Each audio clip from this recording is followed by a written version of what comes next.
Okay, so you ready to go on a little adventure with me today? Always up for an adventure. All right, excellent. The Church of Tinkerbell podcast. Faith, imagination, the power of belief. Love and acceptance to make the world a better place. What would happen if we all just tried to see the world through the eyes of a child again, even for a moment? It's a beautiful thought, isn't it? It is. The Church of Tinkerbell. The Church of Tinkerbell. All right, I'm intrigued. Hey, everyone. Ready for a topic that's headed all the way to the Supreme Court? Oh, yeah, this one's a big one. We're talking about conversion therapy. Right. More specifically, the legal battles that are surrounding state bans Okay. on this really controversial practice. Mm-hmm. It's complicated. Definitely. Has huge implications Yeah. for LGBTQ plus rights. Big time. Get ready, because we're going deep. All right. This case is fascinating. Yeah. In that it kind of acts as a lens Uh-huh. through which we can kind of view the wider struggle Right. for LGBTQ plus rights here in the U.S. Yeah. We're seeing a real surge Right. in legal challenges Oh, yeah. that are targeting these rights. Definitely. And the Supreme Court's review Right. could set a precedent that has like Ripple effect. ripple effects across the board. Absolutely. We've got this really insightful article Okay. from the Church of Tinkerbell blog, and they break down the situation Uh-huh. in a really clear and informative way. Okay, cool. So we'll be using that today Great. to explore, Yeah. the legal arguments, the potential outcomes, Right. and what it all means for the LGBTQ plus community. For sure. I think it's crucial Okay. that we start by clearly defining Yeah. conversion therapy, because there are often a lot of misconceptions surrounding it. Okay, so let's unpack that then. Yeah. The article refers to it as reparative therapy too. Is that the same thing? It is, yeah. Okay. It's basically a catch-all term Okay. for any practice that aims to Right. change a person's sexual orientation or gender identity. Gotcha. And here's where it gets really concerning. Okay. Major medical and psychological organizations, Yeah. like the APA, the AMA, the AAP, Wow, okay. they've all come out strongly against conversion therapy. So they're saying it doesn't even work. Right. They found that not only is it ineffective, It can be incredibly harmful. the article highlights some pretty alarming statistics Right. from like the APA and the Trevor Project. Yeah. Can you shed some light on those for us? Certainly. So studies have consistently shown a link Okay. between conversion therapy and a heightened risk Okay. of depression, anxiety, self-harm, Oh, wow. and even suicide Okay. among LGBTQ plus youth. Jeez. I mean, telling someone their identity is fundamentally flawed Right. and needs to be fixed, Yeah. it can have devastating consequences. So given these dangers, how did we get to a point Yeah. where states are enacting bans Yep. on this practice? Well, the good news is Okay. over 20 states and numerous local jurisdictions have recognized the serious risks Yeah. associated with conversion therapy. Right. And they've taken steps to protect minors Okay. by passing laws Yeah. that prevent licensed mental health professionals Okay. from engaging in this practice. So licensed professionals. Right. Gotcha. The goal, as outlined in the article, and supported by groups like the Movement Advancement Project, Okay. is to shield these vulnerable young people from harm. So these bans Right. are specifically targeting licensed professionals. Yeah. What about like Yeah. religious counselors Yeah. or others who might not be licensed? That's a really important point. Okay. And it's actually at the heart of the legal challenges that we're seeing. So instead of just saying there's pushback, Okay. can you give me the main arguments against these state bans? Yeah. And who's leading the charge? Absolutely. Groups Yeah. like the Alliance Defending Freedom Right. and Liberty Council are very actively fighting these bans in court. Okay. Their argument is Yeah. that they infringe on the First Amendment rights Okay. of therapists, Gotcha. specifically freedom of speech and religious liberty. Right. They believe these bans are preventing therapists Huh? from acting on their beliefs. Okay. And that parents should have the right to choose this kind of therapy for their children. That raises a really interesting question then. How do we balance individual freedoms Right. with the responsibility Yeah. to protect potentially vulnerable populations? That's the question, isn't it? It's a tricky issue. Very tricky. With no easy answers, right? It is indeed. Okay. It forces us to grapple with where we draw the line between personal beliefs and the potential for harm. Yeah. Particularly when it comes to minors. And that's exactly what the Supreme Court is wrestling with right now, isn't it? Yep. They're going to determine if these state bans on conversion therapy are constitutional. The article mentioned lower courts have given mixed rulings. Yeah, they have. So it's really hard to say how the Supreme Court will decide. It really is. I think it would be really helpful for our listeners to understand these scenarios. And what's at stake. For sure. Let's break those down, shall we? Absolutely. Right. So the first scenario, and this is the one LGBTQ plus advocates are hoping for, is that the Supreme Court upholds the state bans. Okay. This would be a huge victory. Right. Because it would reinforce the state's right to regulate practices like conversion therapy that they deem harmful. So it would basically mean that protecting minors from this type of potential harm outweighs certain individual freedoms, even if it means some limitation. Precisely. Okay. And it would send a very clear message that the well-being of LGBTQ plus youth is a top priority. But then there's also the chance that the court could rule against these bans. Right. What would that mean in practical terms? Yeah. What would that look like? That's the second scenario. Okay. And it's definitely the most worrying for LGBTQ plus rights. All right. If the Supreme Court strikes down the bans, it essentially opens the door for therapists and religious counselors to practice conversion therapy on minors without legal repercussions. That's a really sobering thought. Yeah. It would seem like a major step backward. It would. After all the progress that's been made. Yeah. In protecting LGBTQ plus youth. Right. Yeah. Yes. And it would very likely embolden groups who are opposed to LGBTQ plus rights to push for even more rollbacks of protections and rights. It almost feels like opening a Pandora's box of potential harm. Right. And then there's the third scenario. Okay.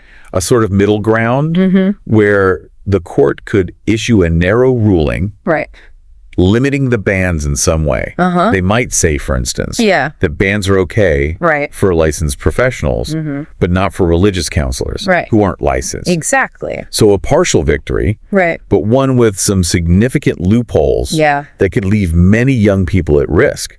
Exactly. And it would likely trigger even more legal battle and a lot of uncertainty. All of this is happening against a backdrop of growing legal challenges to LGBTQ plus rights across the board. The article brought up the 303 Creative LLC v. Alanis case from 2023, where the Supreme Court sided with a business owner who wanted to refuse service to LGBTQ plus customers based on religious beliefs. How does this case connect to the larger conversation we're having about conversion therapy? It's a crucial connection. Okay. The 303 Creative case, along with the potential overturning of Roe v. Wade, has created an atmosphere where many people fear that LGBTQ plus rights are under attack. This case on conversion therapy is just one piece of a much larger puzzle. Gotcha.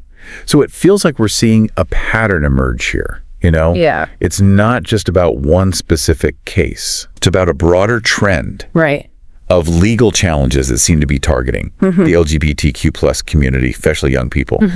It seems like we're also seeing a disturbing uptick in legislation that's aimed at restricting access to gender-affirming health care for transgender youth. These laws often try to block doctors from providing treatments like puberty blockers, hormone therapy, or surgeries that align with a young person's gender identity. Exactly. But isn't that kind of healthcare backed by major medical organizations? It is. I'm thinking about groups like the American Academy of Pediatrics and the Endocrine Society. You're absolutely right. Okay. These treatments are endorsed by those organizations and have been shown to significantly improve the mental health and overall well-being of transgender youth. That's why these legislative efforts are so alarming. And it's not just healthcare, is it? No. We're also seeing attempts to limit transgender students' participation in sports and to ban discussions about gender identity and sexual orientation in schools. Exactly. These legislative moves are often framed as protecting children, but in reality, they're achieving the opposite.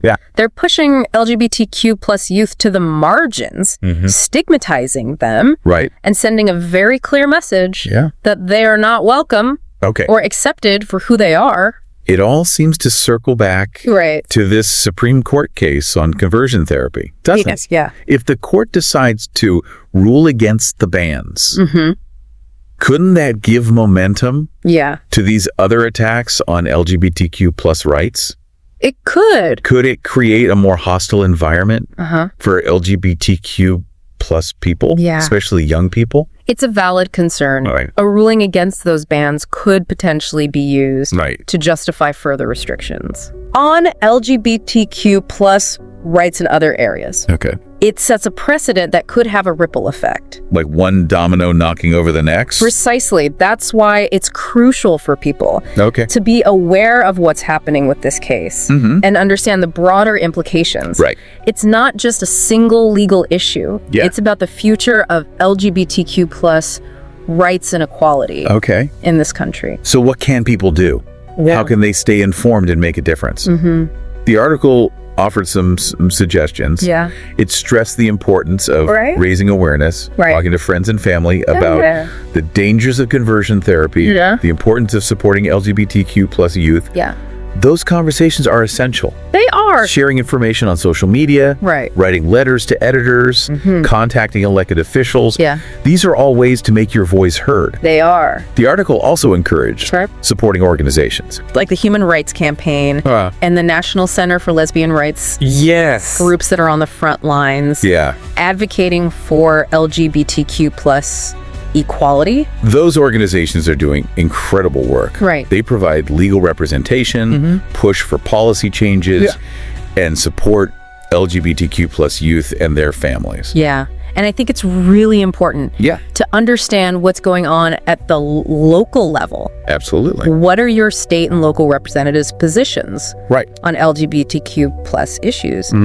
Are they supporting or opposing legislation that impacts the LGBTQ plus community? Knowledge is power.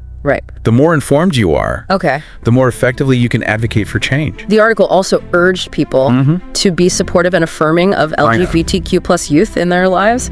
Sometimes just knowing someone cares and accepts them for who they are can be life-changing. It can. So important. It's so important. Simple acts of kindness and support can have a profound impact. It can. Let LGBTQ plus youth know that they are loved, valued, and worthy of respect. Absolutely. And I think it's important to remember that if you or someone you know is struggling, there are resources available.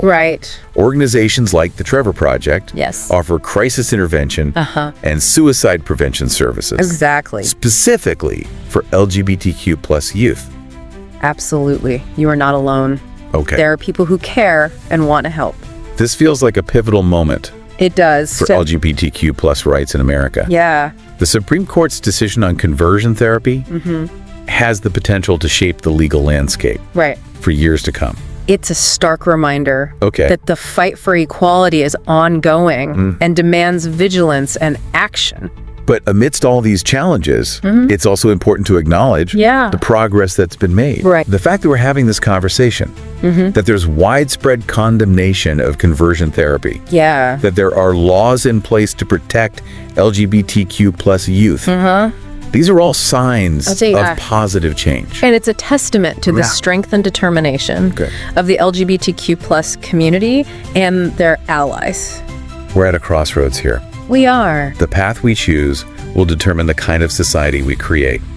One that welcomes diversity and equality, or one that permits discrimination and harm to thrive. It's a choice, and one we must make carefully. This has been thought-provoking. And I think it's important that we're having these conversations. Absolutely. We've covered a lot of ground today, from the specifics of this Supreme Court case to the broader context of LGBTQ plus rights in America. Yeah. But before we wrap up, I'd love to get your thoughts on something that's been on my mind. Well, the article really focuses on the legal battles, which are obviously incredibly important. They are. But it got me thinking about the cultural shifts that also need to take place. Right. How do we create a society where LGBTQ plus people feel safe, accepted, and celebrated for who they are, regardless of what the law says? That's such a crucial question. It's about going beyond the legal framework and fostering a culture of genuine inclusion and understanding. Gotcha. I think it starts with education, empathy, and open dialogue.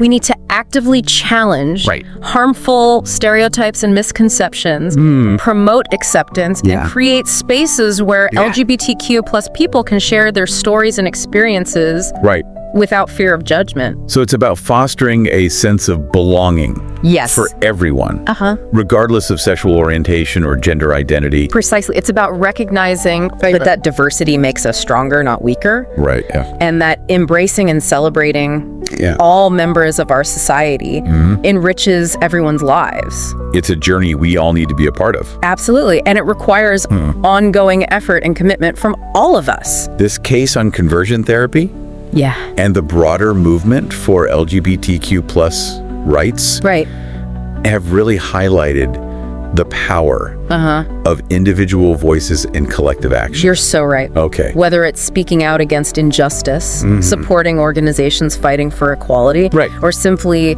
being an ally to someone who needs it. Every action, every voice makes a difference. It's inspiring to see people coming together. It is. To advocate for a more just and equitable world. It truly is, and it gives me hope for the future. But it's not just about like grand gestures, right? No, not at all. Sometimes the small everyday acts of allyship can have a really huge impact. Absolutely. It's about challenging our own biases and assumptions. Right. I mean, we all have them, whether we realize it or not. Right. It's about being willing to listen, learn, and grow. And it's about speaking up against injustice. Yes. Being an ally. Supporting LGBTQ plus people in our communities. You know, sometimes the most powerful impact comes from the smallest actions. A kind word, a gesture of support. Simply being willing to stand up for what's right. Those things can make a world of difference. So as we wait for the Supreme Court's decision and navigate this really complex legal landscape, it's important to remember that the fight for LGBTQ plus equality isn't confined to courtrooms.